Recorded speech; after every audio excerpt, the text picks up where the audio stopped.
Notre commission s'attache à défendre le modèle économique des transports publics, ce qui nous amène à travailler sur des sujets comme la tarification, le financement et la fiscalité.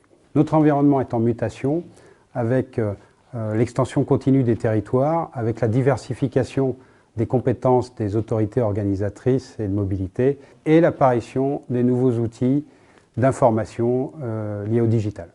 Les transports publics doivent s'adapter à ces mutations tout en veillant à préserver l'équilibre économique et à contribuer à l'intérêt général.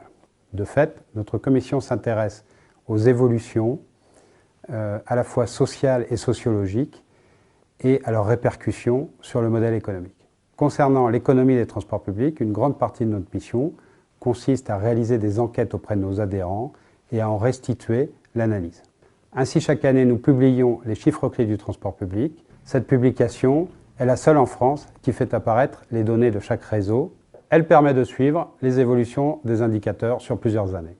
Après 20 ans de baisse continue, le R sur D reste une préoccupation.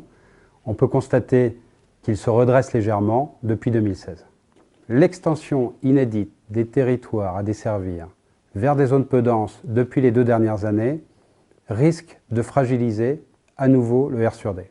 Notre modèle économique, qui fait reposer le financement des transports publics sur les collectivités, sur les voyageurs et sur les entreprises du territoire, doit s'adapter à cette nouvelle donne. L'UTP a organisé les États généraux de la mobilité.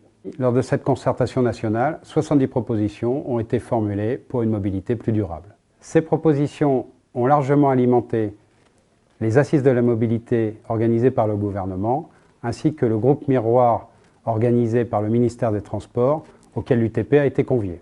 L'UTP a pris toute sa place dans ces concertations. Elle nous amène à la promulgation de la loi d'orientation des mobilités, la première depuis 1982. Nous pouvons nous satisfaire que plusieurs propositions majeures des États généraux ont été traduites dans ce projet de loi. Parmi les propositions les plus structurantes, nous pouvons citer la création des comités de partenaires et des contrats opérationnels de mobilité.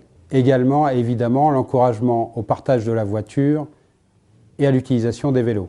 On peut citer également l'extension des compétences des régions aux nouvelles mobilités et également le développement des plateformes d'information multimodale. Lors de ces concertations, nous avons rappelé que les réseaux ont toujours accompagné l'évolution urbaine et ont toujours desservi des populations de plus en plus éloignées par rapport au centre-ville. D'ailleurs, le réseau de transport public est souvent le dernier service public présent dans les territoires.